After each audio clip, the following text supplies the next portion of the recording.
Malcolm Roberts is, of course, the One Nation Senator from here in beautiful Queensland.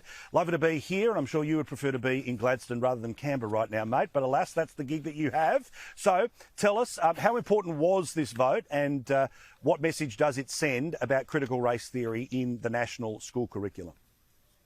Well, let's help everyone to understand what critical race theory is. It says that, it claims that everything, every aspect, the whole of our society is infected with racism, and it only helps whites. So what it does is it says that you can only succeed if you're white, and if you're anything else, you can't succeed, which is a shocking message. But what it also does is infects all whites, kids in particular, with guilt and shame. And what they're doing, Paul, is they're using critical race theory to indoctrinate our kids. That's not education. They're teaching them what to think, not how to think.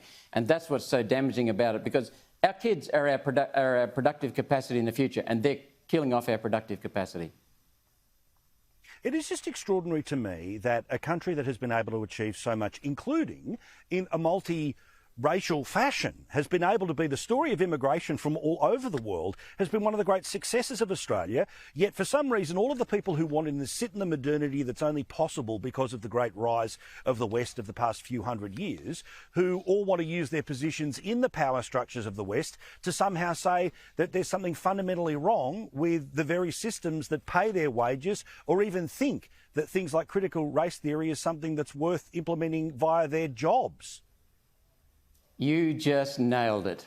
That's what is at the core of this. It's about control, and it reveals an extremely arrogant approach. These people who are pushing this nonsense, they don't want to get into Parliament and go through the work of being elected, putting their policies and their ideas on under scrutiny. They just want to get in through the back door, and then they want to use their power over innocent kids. I mean, there's nothing more shameful than that. They don't want to have any scrutiny. They just want to work through the back door ideology. And what they use, Paul, as you know, is they use shaming language to silence any dissent. Because if you go against it, mate, you're a racist. And there's nothing worse than calling someone a racist. And that's what they do. It's all about control and getting control of the future of our kids. Don't go through Parliament, fight to change laws, fight to enact laws.